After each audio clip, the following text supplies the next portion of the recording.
A lot of changes in life now. You're getting a little more philosophical. Yeah, like I've been more deliberate about my life. For instance, I'm not on the internet anymore. I quit the internet. You quit the internet? I quit it for now. Yeah.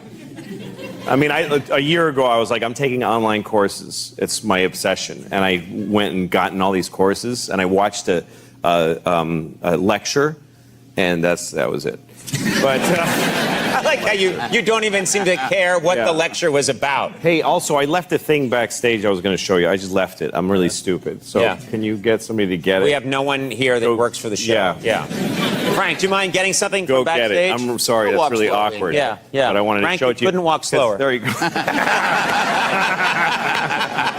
Frank Smiley, ladies and gentlemen. Yes, Frank. This was Frank. Frank's producing your segment. You were like, hey, go get that. And he was just like this. Oh, here he comes now. Thanks a lot. Okay. Frank Smiley, ladies and gentlemen. Frank Smiley. He walked faster getting back to his right. Yeah, spot. exactly. Frank, we shouldn't make fun of him. He's a good man. Good man.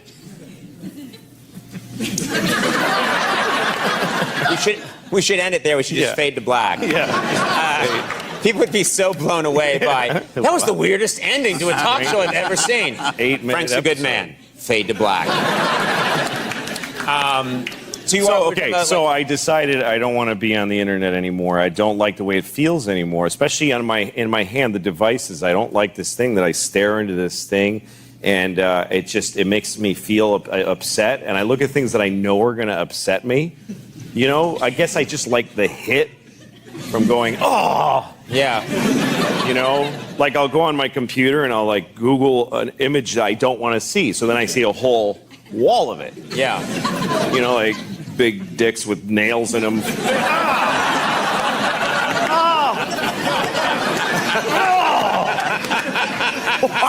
Sir, you're going to have to leave the library. Yeah.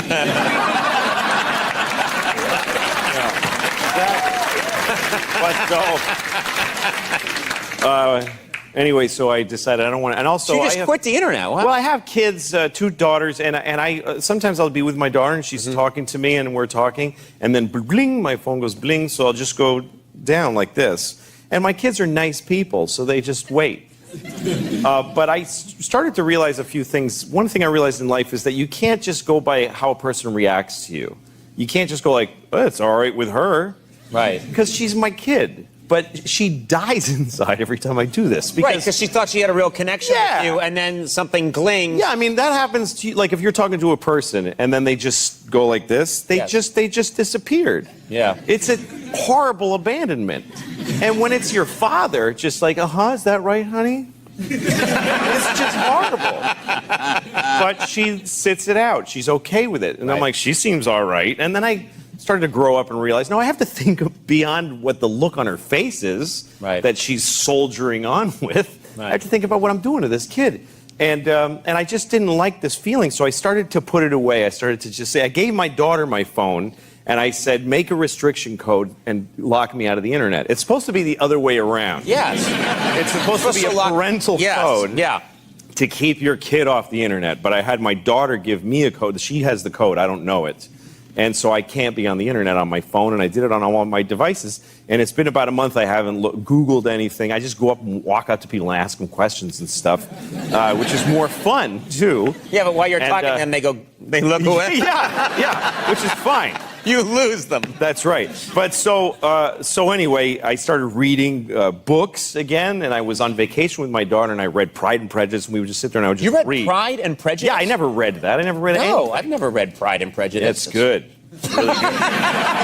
But, wow. I mean, they're crazy. You know, come on. Just tell them you like him. It's annoying. Yeah. But, you know, like 12 years. Oh, yeah. Like, I wonder, shall he approach me once again? Just tell him. Just go up. Hey, you're cute, you know? But anyway, so I did this for a month, and then my daughter, this is why I asked Frank to go get. This is a note that my daughter wrote me. She's 10 years old. And right before I flew out here, she wrote me this note, which is messy, but she's 10. I'm not criticizing her. I'm just saying she's 10. Yeah, but it could be neater. It could be. It could be. Definitely. Yeah. She says, "Dear Daddy, I love you very much." mean, that, et cetera, et cetera. Yeah. Also, I am really proud of you for cutting yourself off from the internet and reading an awesome book. I want you to know that what you did means a lot to me, and I really enjoy seeing your pleasure in not constantly being on devices.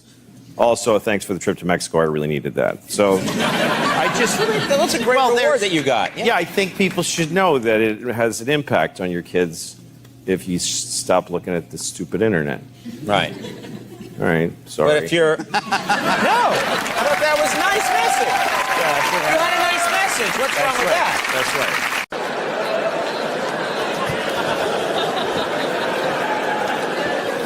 But I'm older now.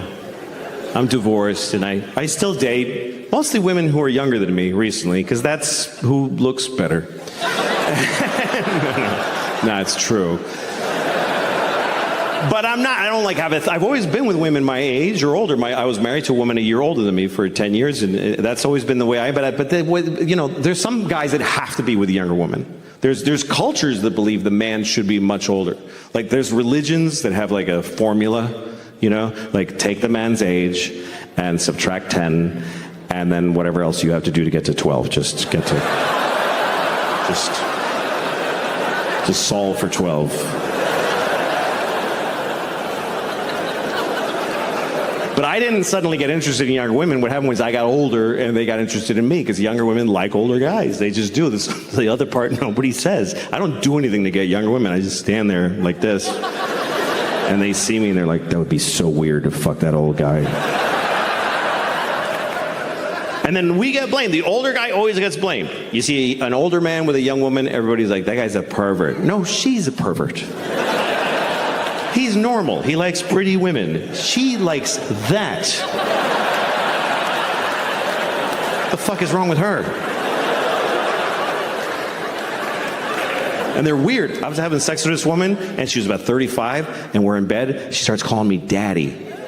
I was like, please don't, young lady. But here's the thing. I have body dysmorphia. I think I look good. I like this. I'm fine with it.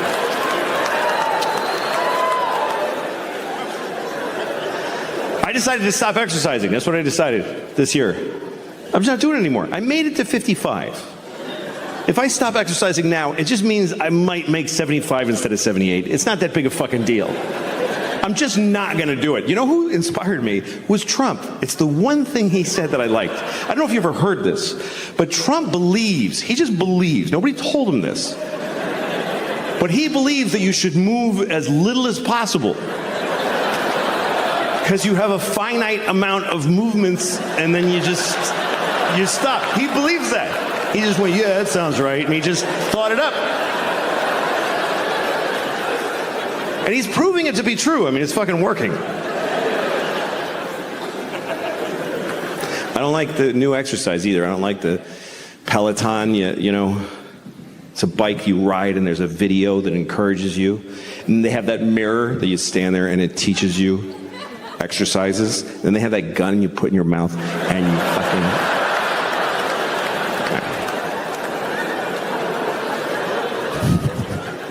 No, you shouldn't kill yourself.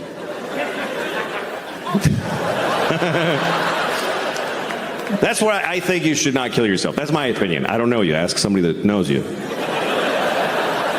But my general feeling is you shouldn't kill yourself. You know why? Because you're going to die anyway. You're going to die. What are you getting violent for? It's going to happen. I wish I was dead. You will be. Just sit there. You don't have to do anything. It really is the most effective argument against suicide, is that you're going to die either way. It also happens to be the best argument for suicide, which is awkward. Go ahead. You're going to die if you don't. Anyway, a friend of mine sent me a porn the other day. Folks can just send you pornography now.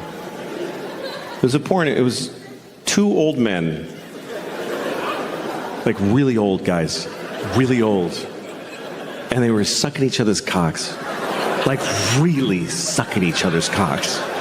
They were so old. I was surprised they were doing anything. But there they were. One of them's like sitting on the edge of a bed, and his socks have fallen, Now the other guy's on his knees on a pillow, and he's just fucking blowing the guy. Then they switch places. I watched long enough to see them switch places.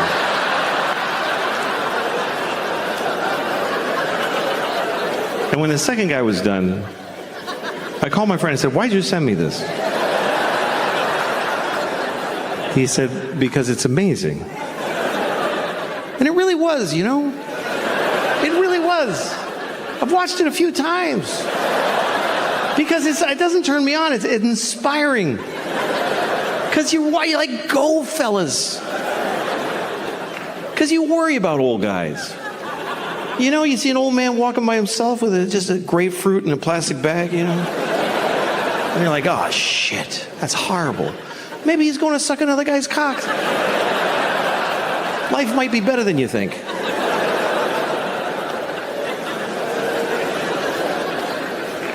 It's interesting because porn used to be like you go find your thing, you know? But now you go to a porn site, it's everybody's stuff. You can put in a search word to narrow it down, or you can look around. Find new things. I saw a fart porn one time. So fart porn. I never thought I'd be turned on by farts. I'm not interested in farts. Farts are okay. I'm farting right now. I've been farting this whole time. And I didn't want to watch it because it was a fart porn. It was because of the title. The title is what got me. The title was "Nice Girl Farts in Your Face." Who's not going to watch that?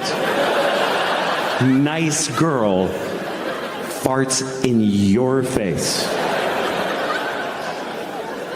So I click on it. And there's this girl standing there. I'm like, she is nice. She's totally nice. Just a nice girl standing there. Pink sweater with little blue buttons on it. And she's looking in the camera and she says, "Hi, I'm so glad to see you."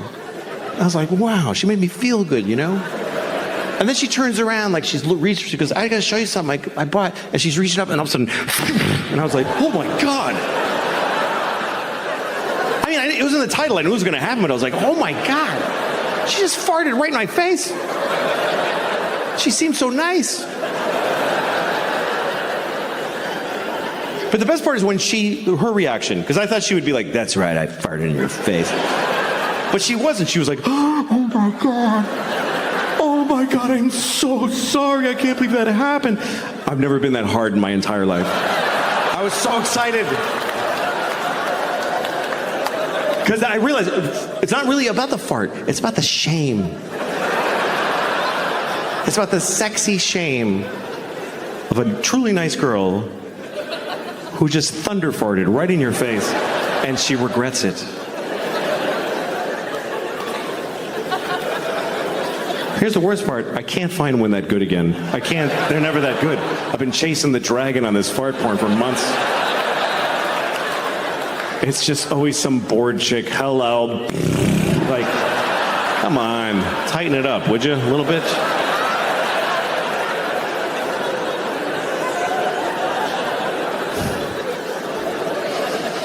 I have been dating recently. Dating's not fun. Dating's horrible. Nobody wants to date. Even if you meet somebody and you really want to go out with them and they say yes, you're excited in that moment. But the day of the date, you're like, I don't want to fucking do this. I don't want to do this. Every time I'm ringing a doorbell to pick a woman up, I'm like, I hope she's dead in there. I really do. I hope something awful happened. I don't want to sit in a place and breathe unevenly for 3 hours and just sweating where your body is folded and just,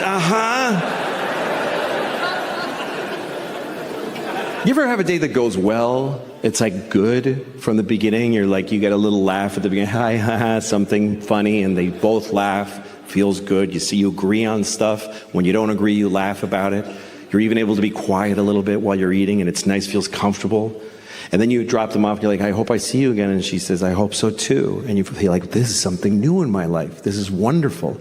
Then you go home, and your wife is like, where were you all night? You know, and you're just fucking...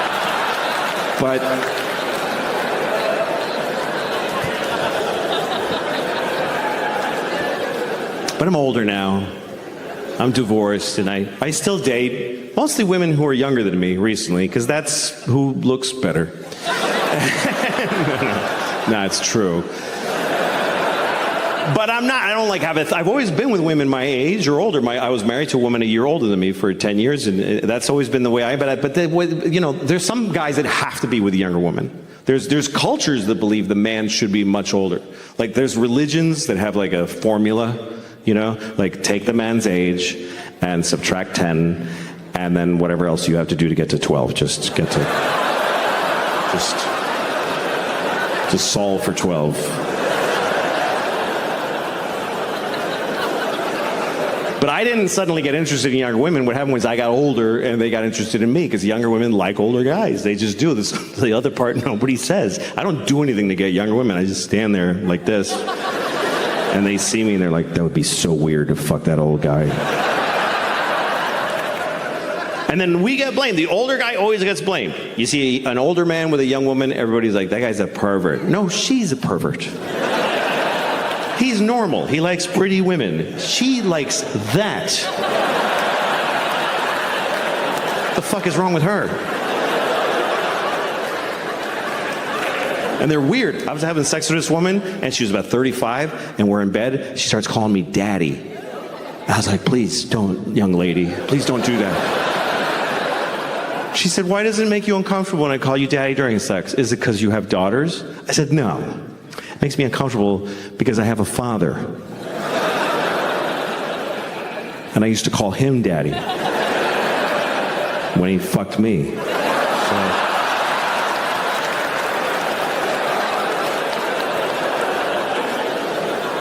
By the way, thanks for laughing at me because I got fucked by my dad. I was not laughing at the time because I was coming because he fucked me good. My daddy fucked me so good. It's not his fault. I made him do it. I was such a brat. I was 10. I was like, Daddy, fuck me! Poor guy. He's like, I know I'm spoiling this child, but I can't say no. Thank you very much for coming. I hope that you enjoyed the show. Thank you. That's Oompa. She looks at me and I'm like, yes. She's like, what? You don't know what the fuck I'm thinking. Fuck you. I don't know this bitch. I have no idea what she's thinking. I really wish I did. I wish I knew what she was thinking. It's my biggest wish maybe in life is that I knew, because I know she has thoughts. I know she does. There's no way she's just like, dog. There's stuff going on in here. I've seen it. You ever watch your dog make a decision? You ever watch your dog just walk in the room and then look around like...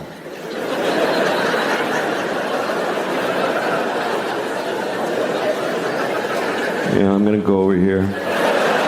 Why? Please tell me why.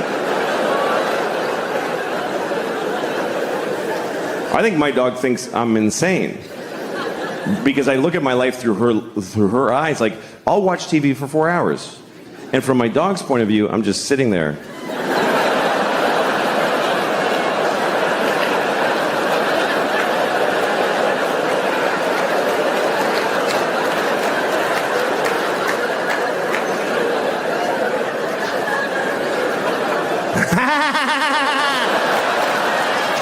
Why the fuck is he laughing? What happened?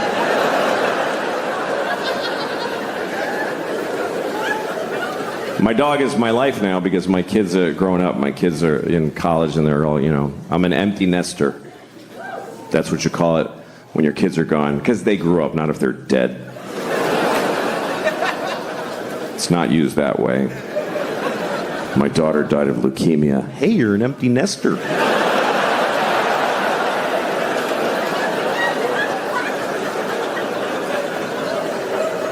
I miss it. I miss having little kids. I think about it all the time. I think about it maybe adopting, you know? I could adopt a baby from a third world country. That's a good thing to do, because you can just leave them outside. You don't have to...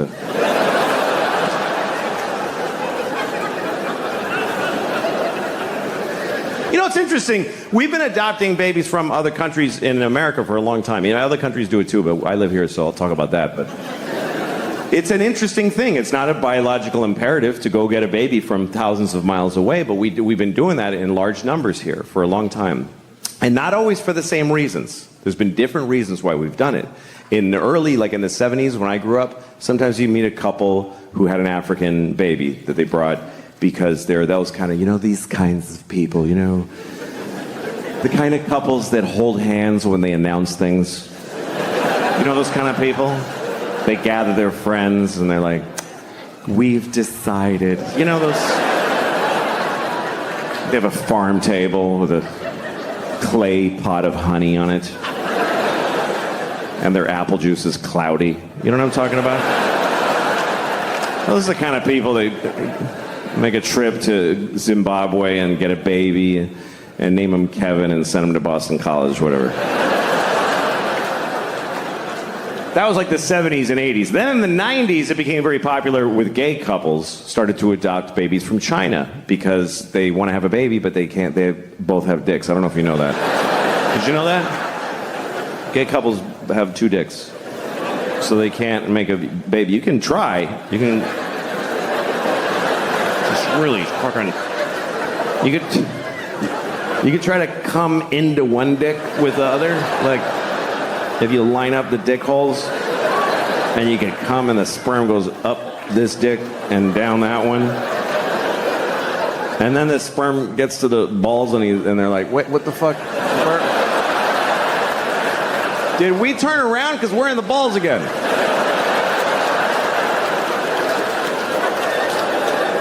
Whose balls are these? These aren't even his balls. Oh, he's gay. Fuck. All right. Okay. All right. Well, let's just swim around till we're dead. That's just the way it is. You're not gonna. A baby will never come out of a penis. It's good. It's a good thing because it's hard for women. Imagine pushing a whole baby out of your penis dick hole. Even just a hand. Yeah. Anyway, so that's why gay couples adopt. That's why. And often from China, because they make a lot of stuff there.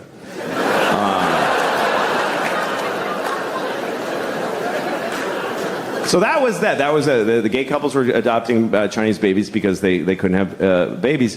And then a lot of other couples started doing it more around the turn of the century. I used to live in Hollywood, which is a pretty awful place. And everybody there gets Chinese babies. It's very popular. They go and it's not because they can't have babies, and it's not because they're trying to help somebody from far away. It's because they're just busy. They're busy. They want to have a baby, but they don't want to have a baby. You know what I mean? That thing where you can't have your baby and eat it too, or whatever. I don't know how that works. They don't want to get pregnant, is the point. So they go to China. They don't even go to China. They go to the airport, and somebody from China meets them, gives them a baby. It's true. They just take it home, and then they get a Jamaican nanny to watch their Chinese baby. And they go to cocktail parties. We have a Chinese baby. It's amazing. And meanwhile, the Chinese baby and the Jamaican nanny are just alone looking at each other like, what are we doing? What is this? Why can't either of us see our families? Why? What the fuck is the point of this? So yeah, I got a dog, my kids are, and I just sit around and watch YouTube a lot. That's my favorite pastime. I was watching YouTube today. I was watching one of the ads that comes on before the video. I don't skip those. I think that's rude. It is. It's mean. Somebody worked hard on that ad. They trained a cheetah to run alongside a Jeep Cherokee. And you're at home like, 3, 2, 1, fuck off. It's fucking mean. What if you made something, dick? Anyway, the ad was a PSA. It was an anti-smoking message. It was a Puerto Rican man with a hole in his throat. He was like, my father smoked. And my mother smoked. I wish I never smoked in my life. Please don't smoke cigarettes. Cigarettes are very, very bad for you. first thought I had was, why does he still have an accent?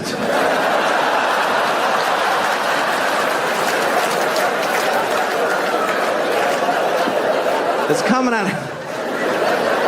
Feels like if you bypass the mouth,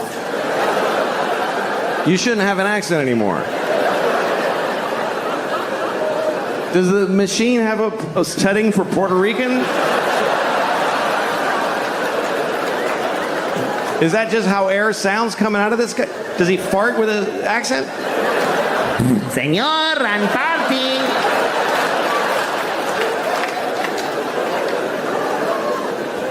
Anyway, after the ad, I watched the video that I was looking for, which was a scene from a movie. And it's a scene that I really hate. Every time I see it, it makes me angry, which is why I was looking for it on YouTube. And it's a movie I like. I actually like the movie. It's called Good Will Hunting. Remember Good Will Hunting? Of course, right? Matt Damon. Great performance. He plays a very complicated young man wearing a tight t-shirt for a whole movie. And here's the thing. Here's my issue with Good Will Hunting. Matt Damon also wrote the movie, okay? So he basically sat down and he's like, first of all, I am amazing. I'm a construction worker. I'm like working class. And I drink beer and I get in fights. I get in so many fights. My friends are like, you're out of control, man. And I'm like, shut up. This is the way I am. But then also, I'm a genius. Ooh. I didn't even go to school. I just know things. I don't know why. I just know them. And all the nerdy geniuses that studied for years are like, he's so much smarter than us. It's making us upset. It's insane. It's fucking insane. It only makes sense if he wrote it for himself to be the guy. So the scene I was looking for, it's the worst example of that in the movie. Here's what happens. He goes to a bar and he meets a woman and he likes her. And another guy likes her too. But she picks Matt Damon. Because he wrote the fucking movie, because he decided, you understand? And she doesn't like him, she likes me, you better believe it. So he gets her phone number, and then he goes outside, and he sees the other guy in the window of a restaurant, and he decides to taunt him. So he goes over, he tells his friends, hey, come here, watch this. And he says to the guy, hey! Do you like apples? And the guy says, yes. And Matt Damon goes, well, I got a number. How do you like them apples? And all Matt Damon's friends go, oh! Oh! This was amazing! Oh! Oh my God! You were ready with that. How? You know how he did it? He wrote the whole fucking movie, okay? He made everybody say all the things. Otherwise, this doesn't happen. I mean, he hinges the whole fucking prank on the guy liking apples. The guy must like apples. Who would say yes to do you like apples coming from a clear antagonist who's setting him up, gathered his friends. Do you like, wait guys, watch this. Do you like apples? God damn it, I do. I wish I didn't. So I can tell this is not going to go my way. But I can't lie. He'll know it. He'll know it because boy, do I like apples. Do you understand? If he says no, Matt Damon is fucked. He's fucked in the face for life. He's got nothing. Do you like apples? No.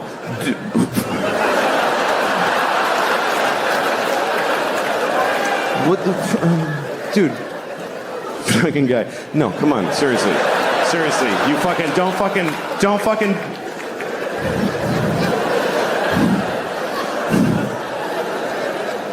Do you like bananas? Because the woman gave me her telephone number, and isn't that bananas?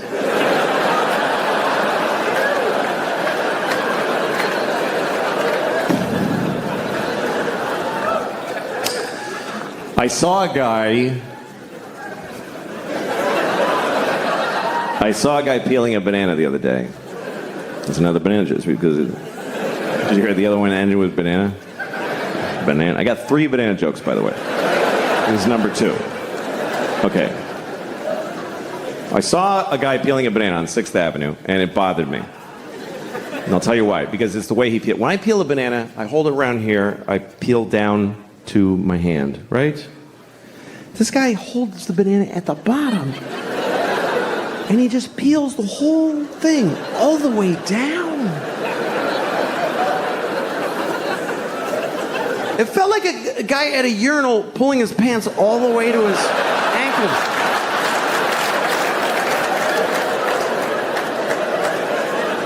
I was like, dude, TMI with that banana right now. What are you, making a smoothie on 6th Avenue? What are you doing? The banana was like, hey. You don't even know how much you're gonna eat. I have a bruise right here.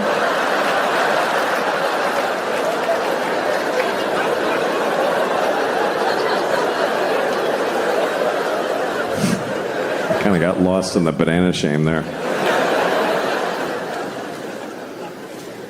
You want to hear the other banana one now? Yeah.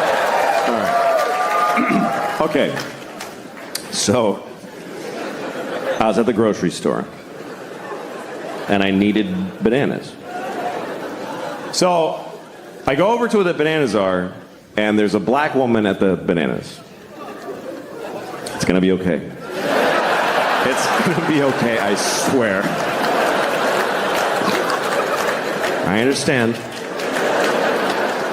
White people are very scared of discussing bananas and black people in the same conversation. I understand. If I have a black friend over, I would never offer him a banana. I don't know why, I just wouldn't do it.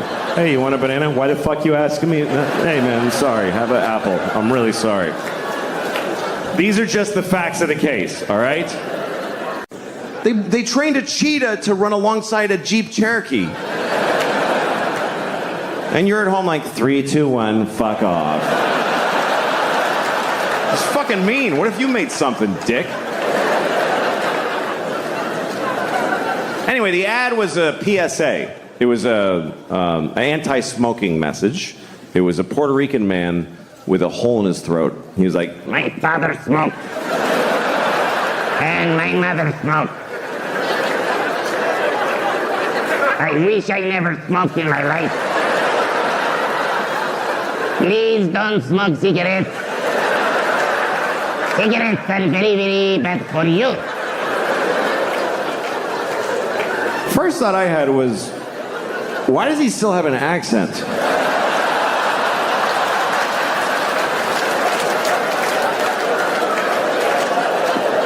It's coming out.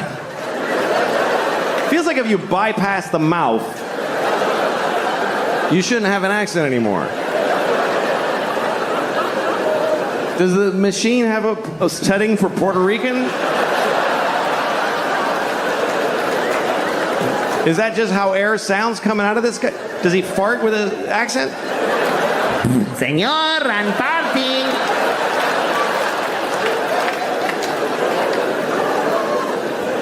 Anyway, after the ad, I watched the video that I was looking for, which was a scene from a movie. And it's a scene that I really hate. Every time I see it, it makes me angry, which is why I was looking for it on YouTube. And it's a movie I like. I actually like the movie. It's called Good Will Hunting. Remember Good Will Hunting? Of course, right? Matt Damon. Great performance. He plays a very complicated young man wearing a tight t-shirt for a whole movie. And Here's the thing. Here's my issue with Good Will Hunting. Matt Damon also wrote the movie, okay? So he basically sat down and he's like, first of all, I am amazing. I'm a construction worker. I'm like working class. And I drink beer and I get in fights. I get in so many fights. My friends are like, you're out of control, man. And I'm like, shut up. This is the way I am. But then also, I'm a genius. Ooh. I didn't even go to school. I just know things. I don't know why. I just know them. And all the nerdy geniuses that studied for years are like, he's so much smarter than us. It's making us upset. It's insane. It's fucking insane. It only makes sense if he wrote it for himself to be the guy. So the scene I was looking for, it's the worst example of that in the movie. Here's what happens. He goes to a bar and he meets a woman and he likes her. And another guy likes her too, but she picks Matt Damon. Because he wrote the fucking movie, because he decided, you understand? And she doesn't like him, she likes me, you better believe it. So he gets her phone number, and then he goes outside, and he sees the other guy in the window of a restaurant, and he decides to taunt him. So he goes over, he tells his friends, hey, come here, watch this. And he says to the guy, hey, do you like apples? And the guy says, yes. And Matt Damon goes, well, I got a number. How do you like them apples? And all Matt Damon's friends go, oh! Oh! This was amazing! Oh! Oh my God! Oh my God! You were ready with that! How? You know how he did it? He wrote the whole fucking movie, okay? He made everybody say all the things. Otherwise, this doesn't happen. I mean, he hinges the whole fucking prank on the guy liking apples. The guy must like apples. Who would say yes to do you like apples coming from a clear antagonist? Setting him up, gathered his friends. Do you like, wait guys, watch this. Do you like apples? God damn it, I do. I wish I didn't. 'Cause I can tell this is not gonna go my way. But I can't lie. He'll know it. He'll know it because, boy, do I like apples. Do you understand? If he says no, Matt Damon is fucked. He's fucked in the face for life. He's got nothing. Do you like apples? No.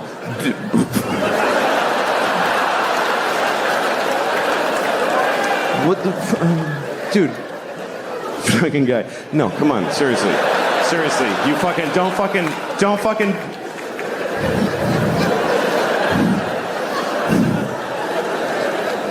Do you like bananas? Because the woman gave me her telephone number and isn't that bananas?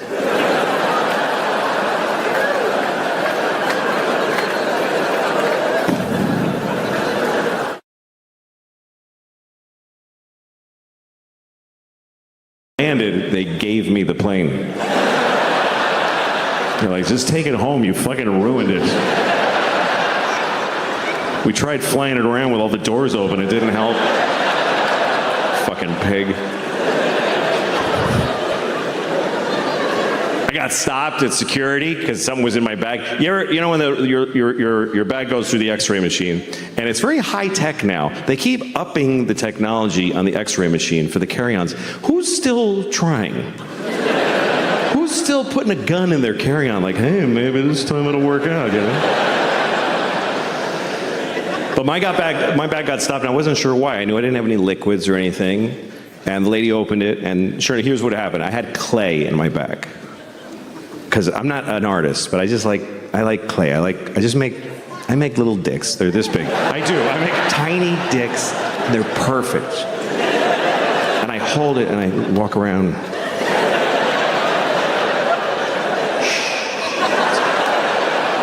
It's okay. And then when I get upset, I smush it. Now you're nothing. Now you're nothing. Anyway, it relaxes me.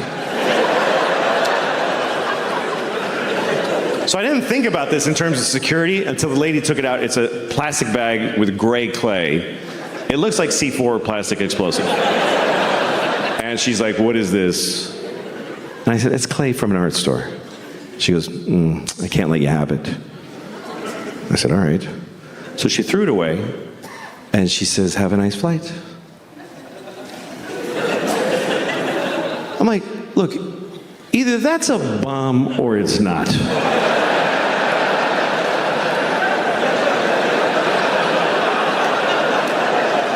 Like, either give me my fucking clay back, or ask me many questions, please.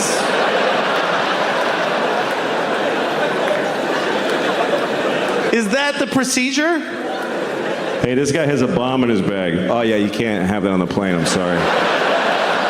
Yeah. You can explode it here, but you can't take it on the plane, I'm sorry. Nah, I know it's stupid, it's just because that one guy ruined it for everybody. But I never get irritated by traveling because I love to travel. I love that I get to do this and travel. I traveled all over the world this year. I was in Europe. I was all over the place. And, you know, when you travel, you don't get to have the things you're used to having. But you get to have things you never had before. That's a trade-off. Like I was in Sweden. Now, if you're in Sweden and you go to, like, say you're at a hotel and you want breakfast, they don't have maple syrup. They just don't have it. But they do have...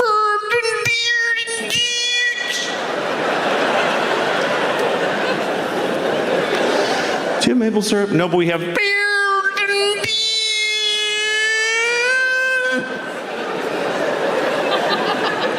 I'll have that, that's fine.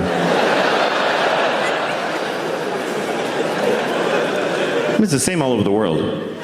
You know, you go to Tokyo. Do you have peanut butter? No, but we have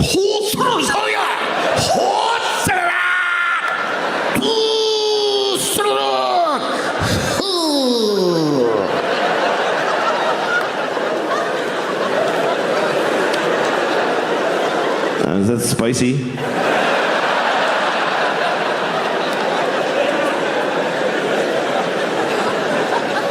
Same all over the world. You go to Africa? Oh, okay, just the Swedish and the Japanese. No, yeah, that's right. No, you're right. Yeah, just the Swedes and the Japs, but don't fuck around. Yeah, no, Africa's not okay, because they can't take a joke in Africa. They're very fragile people. So they need you to protect them against jokes. So good job. Rightly so. I'll skip Africa. I don't even know what it is.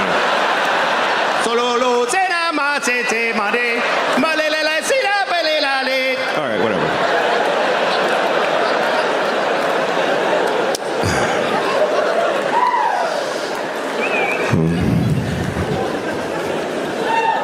But I like traveling. I like seeing people. I don't care about the place. I was in Glasgow, Scotland, and I was in a train station, and I saw this old man, old Scottish man, with a little boy, about 10 years old maybe, this tall, red hair, and he's holding his hand, and they're walking. It was really sweet. Then they got to the train, and the man's going to get on the train, but he bends over, and he kissed this little boy on the lips for a long time. They were like, it was weird. He's like, and the kid had his hand on the back of his head and everything.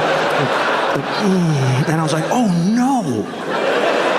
Oh no. He's making out with that little boy. But then I looked closer and I realized it's not a little boy, it's an old lady. It's a little old Scottish lady. But then I looked even closer and I was like, oh no, it is a kid. It's a little Scottish boy. And he looks old because life is hard there. His dad keeps kissing on the mouth and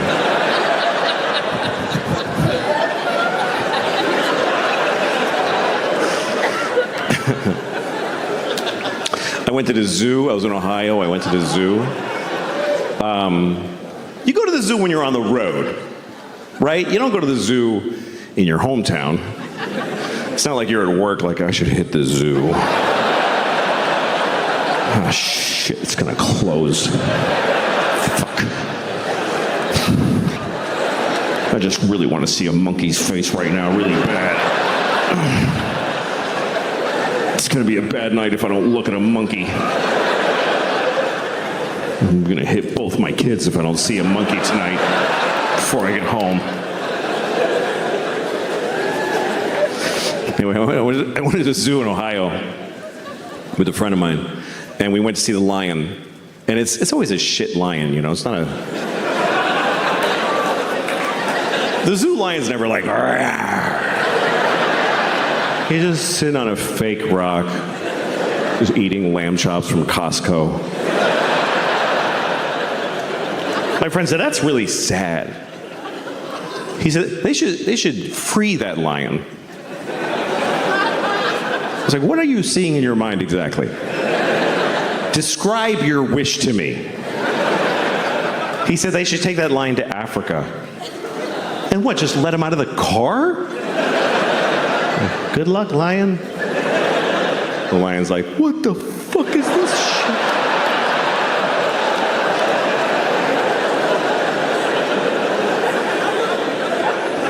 Then the African lions walk up to him. Hey man, how you doing? Where are you from? Columbus, Ohio. All right. Well, why don't you lift that tail, because my dick is going right in your ass.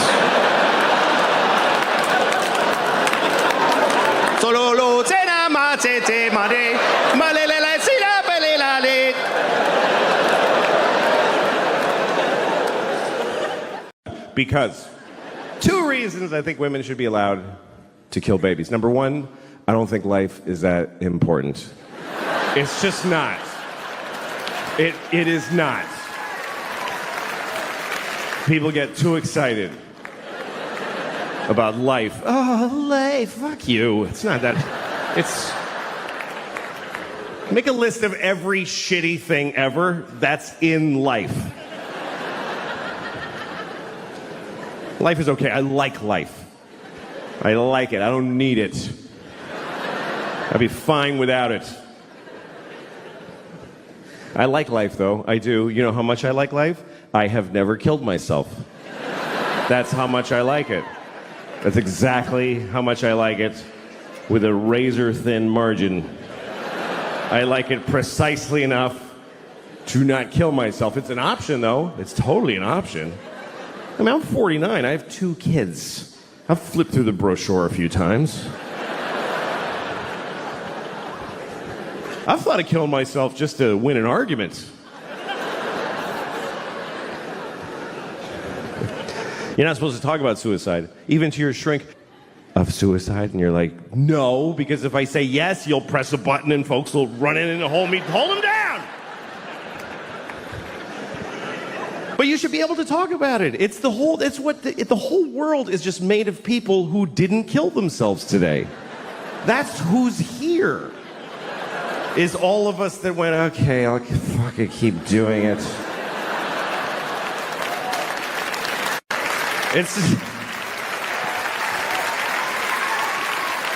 Because it's an interesting thing about life. Life can get very difficult, very sad, very upsetting, but you don't have to do it. you really don't have to do it. You don't have to do anything.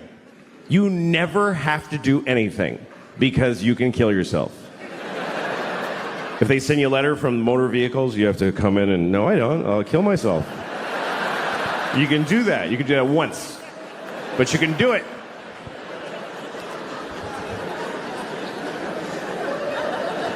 And it's interesting because even when life gets bad, people generally choose it over nothing. Even the worst versions of life, even a shitty, shitty life is worth living, apparently, because folks are living the fuck out of them.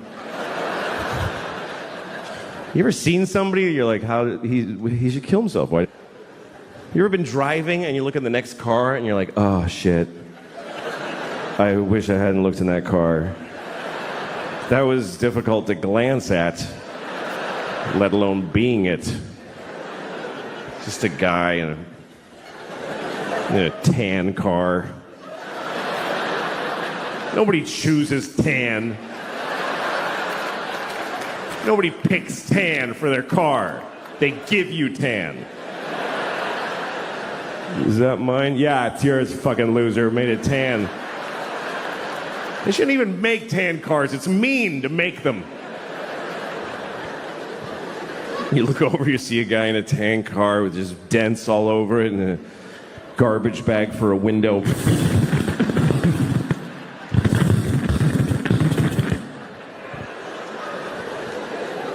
What is holding up his suicide? What is delaying it? What is keeping him from stopping being that? And what would it take? What would it take? What would it take? Both windows are garbage bags? Seriously, do you know how much misery is involved in a garbage bag for a window? Do you know how many separate moments of shit misery? They canceled my insurance, broke my window, duct tape. Here's the truth. Running away will not solve your problems. That's totally true. But killing yourself solves all your problems. It actually does. It even solves world problems. For you. What about ISIS? Kill yourself. Then they'll never get you. Seriously, if everybody who's afraid of ISIS kills themselves right now, then ISIS loses. Because they live in a world of people that don't give a shit. We're gonna cut his head off. Okay. It's not fun now.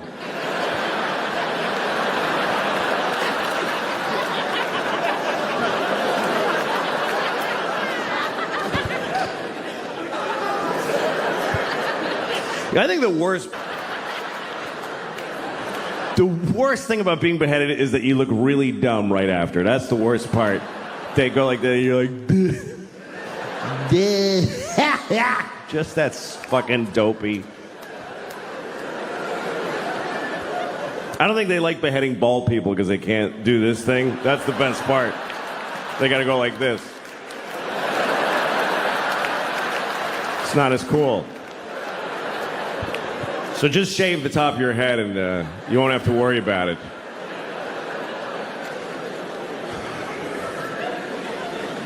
So that's the first reason. That's the first reason I think women should be allowed to kill babies. Because life is not so important. Second reason is because that's their job.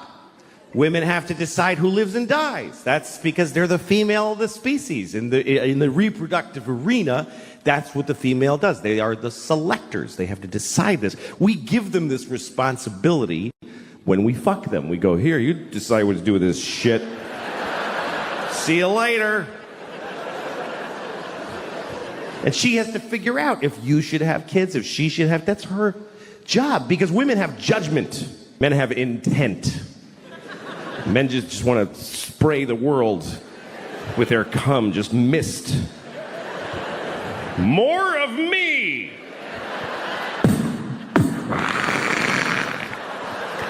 More of me.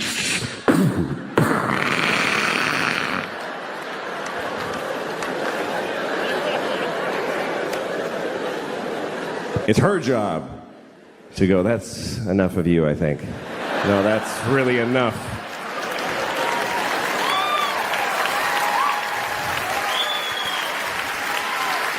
I don't think that face needs to repeat.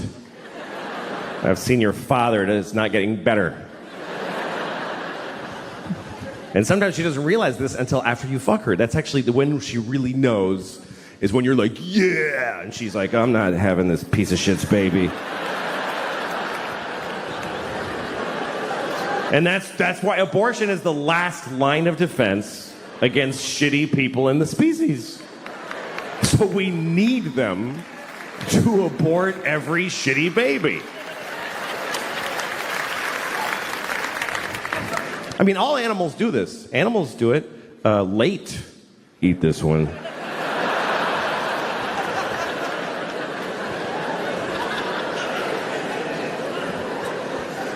But when is it okay? When should they be allowed? When it's in their pussy that whole time. It's in her pussy. If there's a dude in your pussy, you get to kill him. I think that's pretty fundamental. You're allowed to kill people if they're in your house.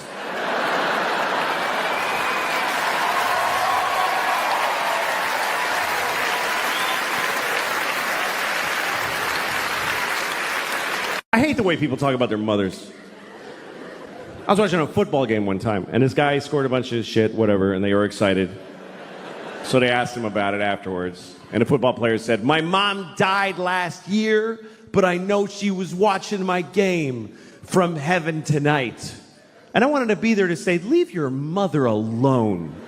How dare you? She's dead. I mean, when are you done with your fucking kids?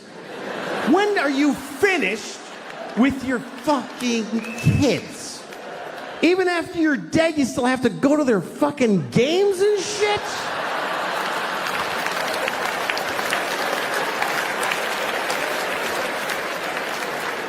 Leave your mother alone. She did her job. She raised you and it killed her. I mean, let her enjoy heaven. Don't you want your mother to enjoy heaven? Isn't that what you want your mom to be, just in heaven? Whee! This poor woman, the angels are like, we're having an angel party. You want to come with us? I can't. I gotta watch my son's games. He'll be very upset. Okay, good. He can't fucking hear me. When people die, it means they did their jobs, and you should forget them. That's what I think. Because it's unfair what we put on dead people. Are you watching over me? Yes, I'm watching all of it. But anyway, now I live in a nice building, and I'm not used to it because it's nice. There's like a pretty courtyard with flowers and a fountain with little marble boys pissing. I don't know. What is it with fountains? Like, all fountain sculptors are pedophiles, basically. You can't get a fountain made without... Can you make me a fountain? Yes, I'll get started right away. Oh, yes! Yes! It's finished! And it's just little boys pissing on the face of a Greek god that looks like him a lot. Piss on me forever!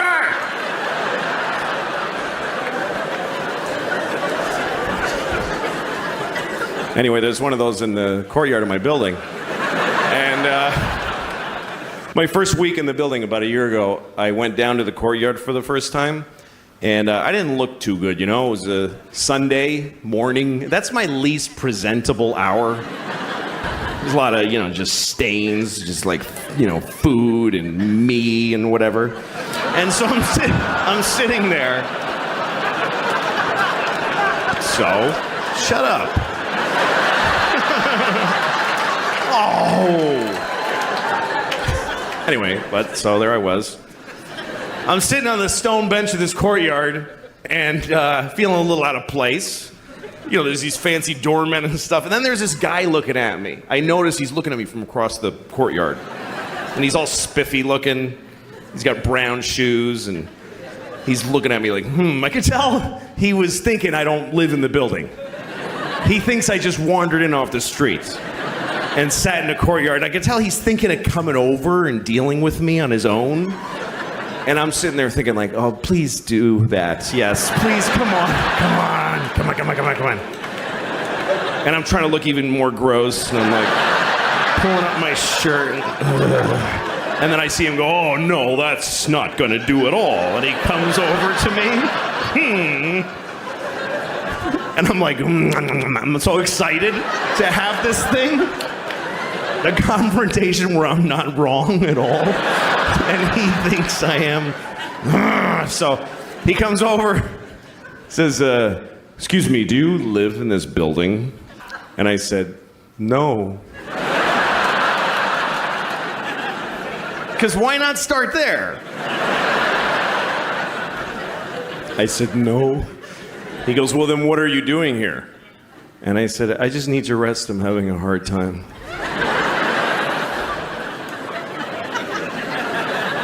He says, this is private property. And I said, well, I don't really believe in that. You know, just the worst things I could say from his point of view is basically all the things I was saying. And he goes, well, if you don't leave, I'm going to talk to the doorman. I was like, can I just stay like 5 more hours? So he's, no. And he goes over to the doorman. And I see him talking about me to the doorman like this. And then I see the doorman going, oh, no, that guy lives here. That's okay.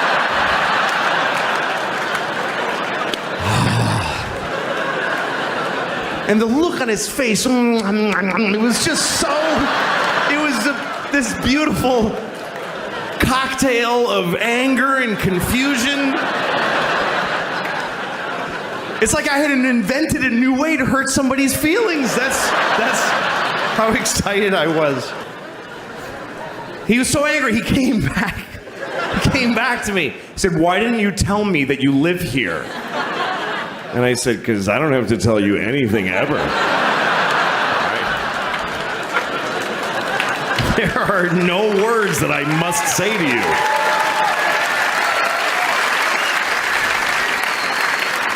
Also, I didn't want to ruin your thing. That's your favorite thing you were doing. You love that! Making people not be places. Also, I make more than you. I just don't give a shit about myself. And they've been married for like 60 years. You know that kind of story? Everybody always loves that. The kind of people that always get applause based on the math of their lives. How long have you been married? 60 years. Oh. Ah. Isn't that automatically wonderful? How do you know? You just know how long it's been. For 60 years, every morning he tells me I'm a piece of shit.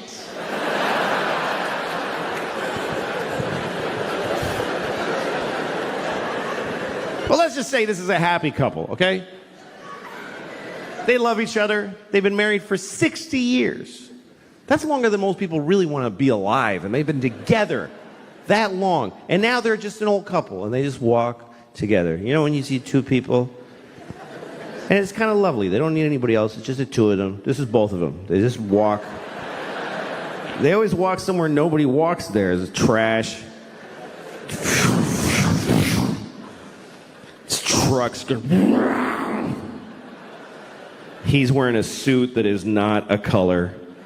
She's wearing a dress that's like a triangle, like a kid drew it. It's just fucking a dress with fruit on it. Nobody cares. And they just walk every day. It's cold. Yeah, it's cold. You want to go to the store and get a cracker? Yeah, let's get a cracker at the store. Yeah, buy a cracker. Yeah, you can buy that.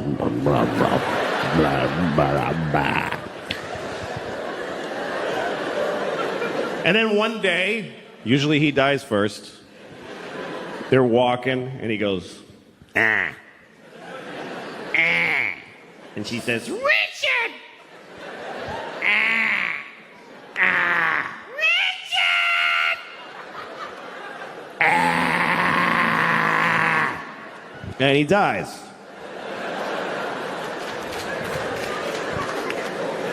So now it's just her.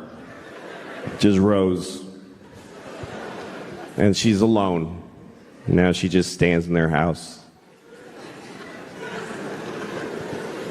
Once in a while, somebody goes to get Rose because there's a wedding. Come on, Rose. Just fucking come on. Come on. Fuck, come on. Fuck. Just want to push her from... She lives 10 more years. 10 years after Richard dies. And then 10 years later now she's laying in a bed. She's dying. Somebody's there with her on their phone.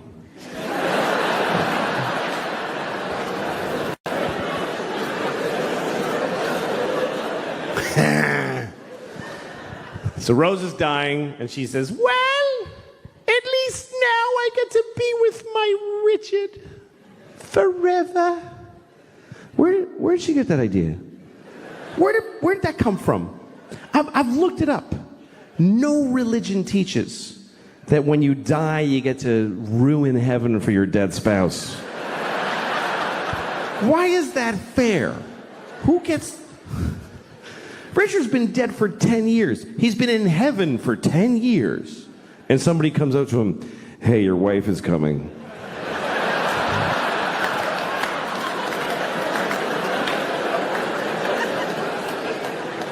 What? He just now? Yeah, Rose just died. She'll be here in about 20 minutes. They just gotta hose her down and tape the wings on. And then you're gonna be together forever. Wait a minute. Fuck. You said this was heaven. Why is this... I have a girlfriend here now. I don't want to fucking... She's the love of your life. She's not the love of my death, motherfucker.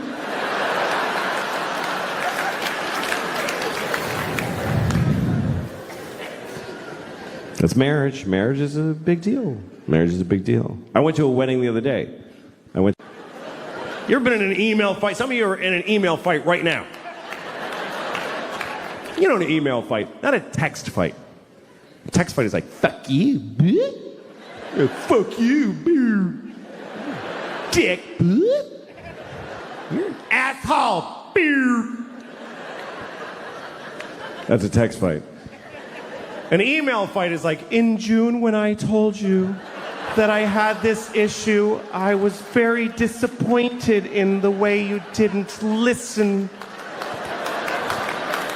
You know those emails you just work on it all night? Like it's the closing argument to a murder case. It's so important, your fucking email. You're pounding it out like Beethoven and you're pouring water in your head and going deaf and still working on it. And then you send it to somebody. Can you read this and tell me if it's fair what I wrote? Start at the bottom. And they write back, I made a few changes. Oh, thank you. That really captures my voice. And yet... And then you send it to somebody else, and they're like, I would take out eat shit fuckface. And you're like, nah, fuck you. I'm going to keep it. And then finally you send it. And you're like, And then you feel really good. I finally said it. Finally. And you have this fantasy that they're at home reading it right now going, I'm wrong about all of the things.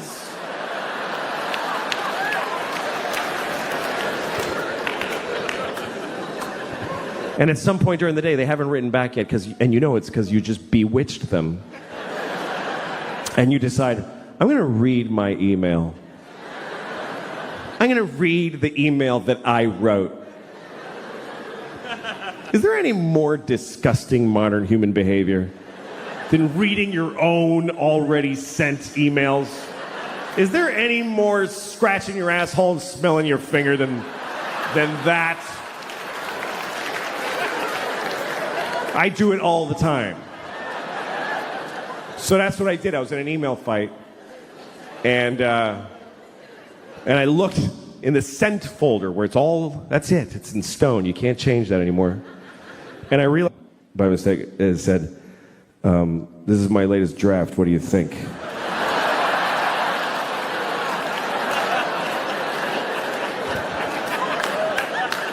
So now the rest of it is just shit. It's shit now.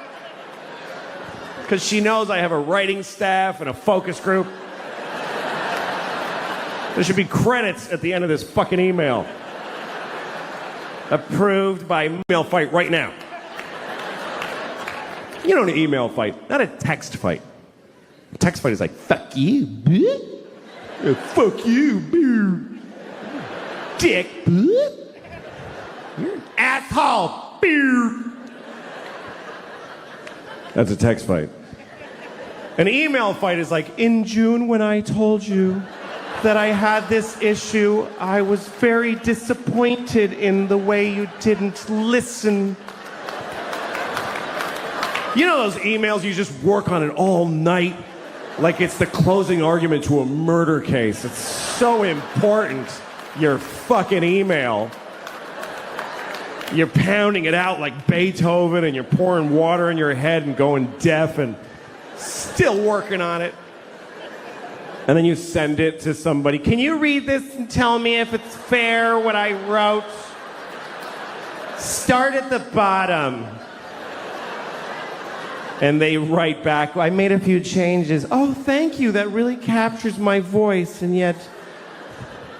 And then you send it to somebody else, and they're like, I would take out eat shit fuckface.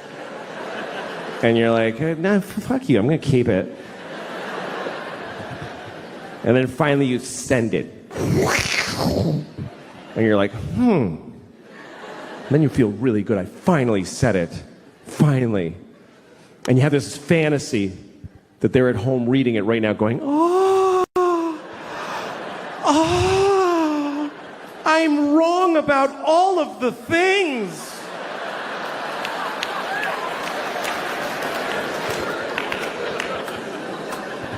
And at some point during the day, they haven't written back yet, and you know it's because you just bewitched them. And you decide, I'm going to read my email.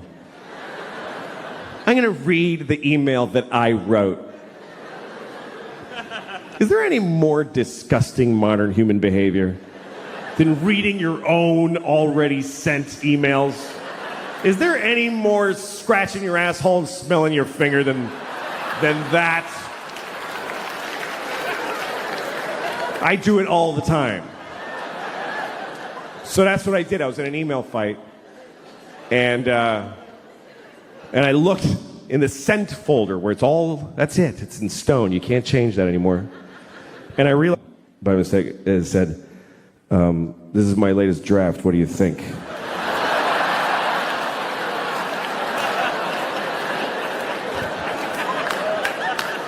So now the rest of it is just shit. It's shit now. Because she knows I have a writing staff and a focus group. There should be credits at the end of this fucking email.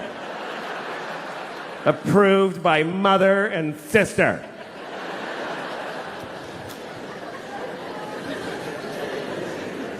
I don't know. Love is worth it, though. It really is. It's worth it. It is. I mean, I've always pursued love my whole life. You know, even when I was a kid, I loved girls. I loved them. And it was all, when I was 12, I discovered that girls are the greatest thing. And I would ask them out. That's what I did. I just walked up and asked them out. I had no fear. I'd go up to any girl I liked. Hey, you want to go out with me? And she's like, no! Because you weren't supposed to do that. You weren't supposed to just ask her out. There was a system. My daughters told me it still works this way in middle school. There's a thing where the boy asks his friend to ask her friend to ask her what she would say if he asked her out. How did children just know this Elizabethan parlor thing? 12-year-old boy, please inquire after her maiden friend.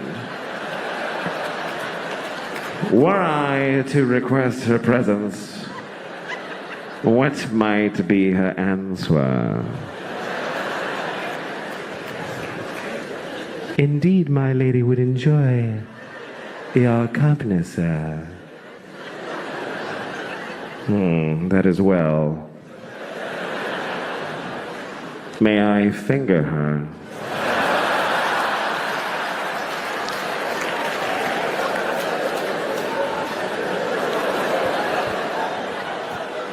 You are bold, sir.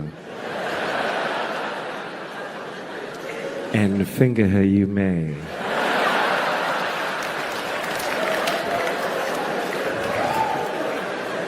And finger her I shall.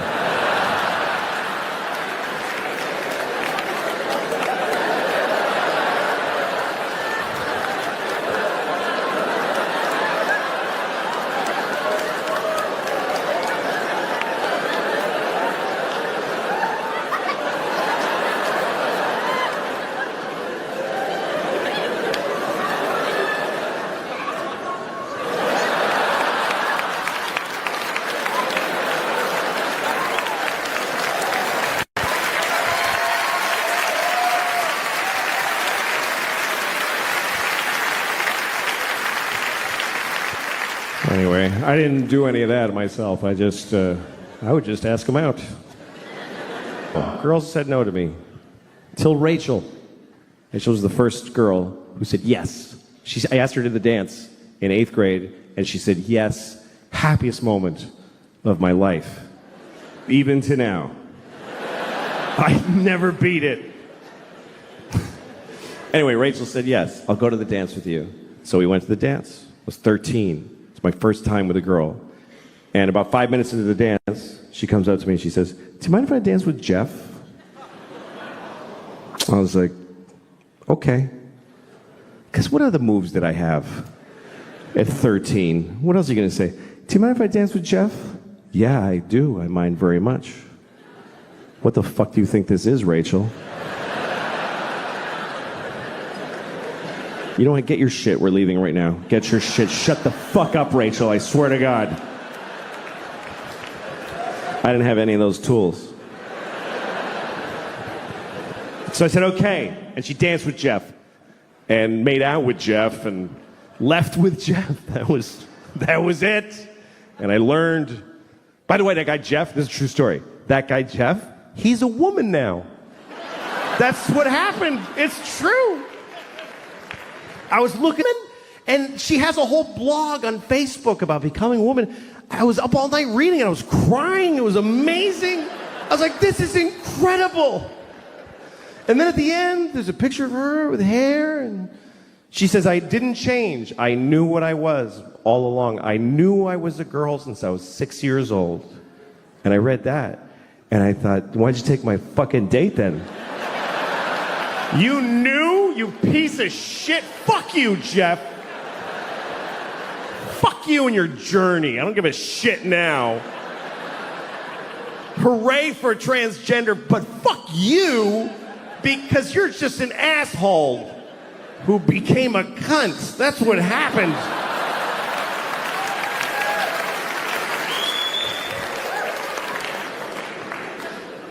I don't like dicks. That's why I'm not gay.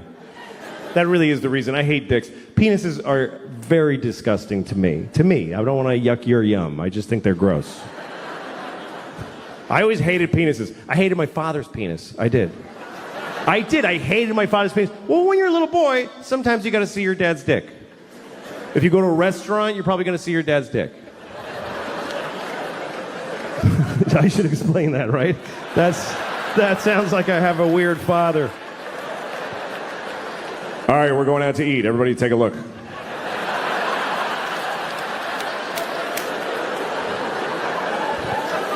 No, sometimes if you go to a restaurant with your family, when it's time to pee, you go pee with your dad if you're a little boy. If you go to a ball game with your dad, I remember there was never urinals, it was just a trough. And the little boys and the men stand there together. And the men are just standing there. And we're down here, the little boys. And the dicks are eye level. Just horrible, hissing dicks. In both directions, like a chorus line. Just...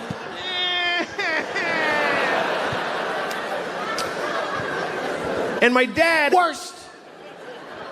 Because my dad, first of all, my father's Mexican.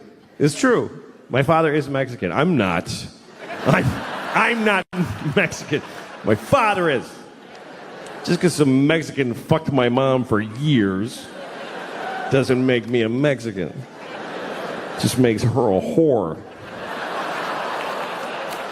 But anyway, my father had a Mexican, Catholic, uncut, raw, organic, local, fucking free-range Mexican dick. It was just so basic. It was like a farmer's market yam just sticking out like a tamarindo pod.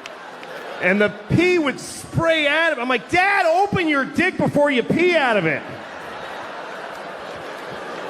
It's like you're pissing out of the corner of a pillowcase.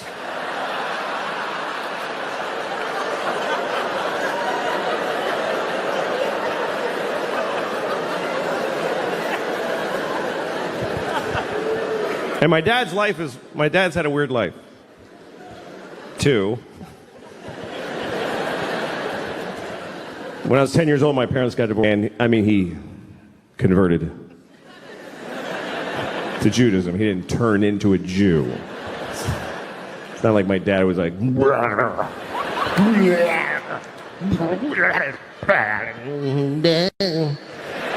He converted to Judaism. And I had friends who were Jewish, and I knew that they had little clip dicks, little neat. And then I remembered my father's alligator claw of a penis. I really hate penises. That's really my problem with being gay. That's why I'm not gay. Men are fine. I'd like to have a boyfriend. That would be nice. I would. Every time I hear somebody say my boyfriend, I'm always like, I want a boyfriend. Why can't I have a boyfriend? I'd like to have a big, tall boyfriend.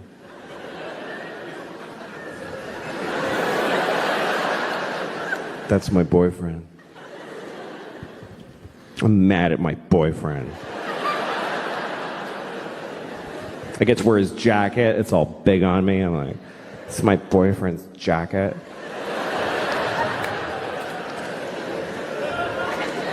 I feel I'd like to have a big dude in my life. Comes up behind me like this. I'm like, hi. Like, I know that would be nice. But in order to get all those parts, you have to have a fucking cock shoved up your asshole, like a hard dick ramming in your ass. Ah! Oh, fuck! Oh! I just wanted to wear your jacket!